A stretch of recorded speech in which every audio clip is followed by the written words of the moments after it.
నమస్తే, welcome to yoyo cine talkies. తెలుగులో తన అందం నటనతో స్టార్ హీరోయిన్గా ఎదిగిన సమంత కొద్ది రోజుల క్రిందట బాలీవుడ్ వైపు అడుగులు వేసింది. బీటౌన్లో తన అదృష్టాన్ని పరీక్షించుకుంటుంది. చూడటానికి చాలా సింపుల్గా ఉండే సమంత సబ్జెక్టు ఎంపికలో సత్తా చాటుతుంది. ఆమె సక్సెస్కి కూడా కారణం ఇదే. డిజిటల్ సిరీస్లు చేయాలన్న ఆలోచన ఆమెకు పాన్ ఇండియా ఇమేజ్ తెచ్చింది. ది ఫ్యామిలీ మ్యాన్ 2లో సమంత శ్రీలంకకు చెందిన తమిళ్ రెబల్ రోల్ చేసింది. కొన్ని అభ్యంతరకర సన్నివేశాలతో కూడిన ఆ పాత్ర ఒప్పుకోవడానికి మిగతా హీరోయిన్స్ సంకోచించారు. అలాగే రిస్కీ యాక్షన్ ఎపిసోడ్లో నటించాల్సి ఉంటుంది.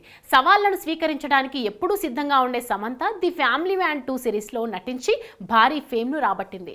ది ఫ్యామిలీ మ్యాన్ 2లో మరో ప్రధాన పాత్ర చేసిన మనోజ్ బాజ్పాయ్ సమంత నటన, కమిట్మెంట్, హార్డ్ వర్క్ పై ప్రశంసలు కురిపించాడు. ది ఫ్యామిలీ మ్యాన్ కి మించిన రిస్కీ రోల్ చేసింది సమంత. హనీ బన్నీ సిరీస్లో ఆమె సీక్రెట్ ఏజెంట్ పాత్ర చేసింది. Honey Bunny Hollywood series Citadel కి రీమేక్ అని సమాచారం. ఇండియన్ నేటివిటీకి తగ్గట్లు హనీ బన్నీలో కొన్ని మార్పులు చేశారు. సిటాడెల్ సిరీస్లో ప్రియాంక చోప్రా, రిచర్డ్ మార్డెన్ ప్రధాన పాత్రలు చేశారు. హనీ బన్నీలో సమంత, వరుణ్ ధావన్ నటించారు. హనీ బన్నీ వెబ్ సిరీస్ విడుదలకు డేట్ ఫిక్స్ చేశారు. నవంబర్ 7 నుంచి హనీ బన్నీ అమెజాన్ ప్రైమ్లో స్ట్రీమ్ కానుంది. ఈ క్రమంలో హనీ బన్నీ టీజర్ విడుదల చేశారు.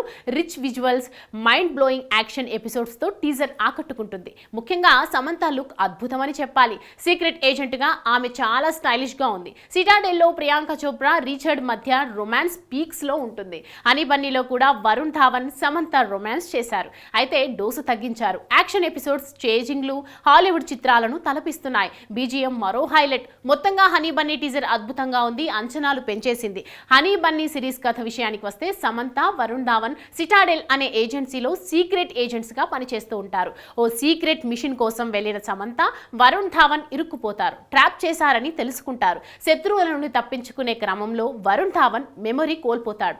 8 ఏళ్ల తర్వాత secret agents details, nuclear bomb codes తో కూడినటువంటి బ్లాక్ బాక్స్ బయటపడిందని ఓ టెర్రరిస్ట్ గ్రూప్ కి తెలుస్తుంది. దానికోసం వారు తీవ్రంగా ప్రయత్నిస్తారు. ఈ క్రమంలో వరుణ్ ధావన్, సమంత మళ్ళీ కలిశారా? వారిద్దరు శత్రువులకు ఎలా చెక్ పెట్టారు అనేది మిగతా కథ. ది ఫ్యామిలీ మ్యాన్ 40 సిరీస్లకు దర్శకత్వం వహించిన రాజైన్ డీకే హనీ బన్నీ తెరకెక్కించారు. కేకే మీనన్ కీలక పాత్ర పోషించారు. ఈ టీజర్ చూసిన వాళ్ళంతా సమంతకు హాలీవుడ్ నుంచి అవకాశాలు రావడం పక్కా అంటున్నారు. కానీ సమంత ఫ్యాన్స్ మాత్రం ఈ సిరీస్ లో కూడా బోల్డ్ సీన్స్ ఉన్నాయి. ఇవి ఆమె కెరీర్ పై ఎలాంటి ప్రభావం చూపుతాయో అని ఆందోళన కూడా చెందుతున్నారు. చూడాలి మరి ఈ సిరీస్ శామ్ కి ఎలాంటి స్టేటస్ ను తెస్తుందో. Hi, hello. మెస్మరైజ్ చేసే మూవీ ముచ్చట్లు, రిలీజ్ అయిన వెంటనే రివ్యూస్, మీ అభిమాన తారల రియల్ స్టోరీస్, సినిమా సమాచారం ఏదైనా క్షణాల్లో మీ చెంతకు. మరింకెందుకు ఆలస్యం, యోయో సినీ టాకీస్ ని సబ్స్క్రైబ్ చేసుకోండి. హలో నోటిఫికేషన్ కోసం గంట కొట్టడం అస్సలు మర్చిపోకండి.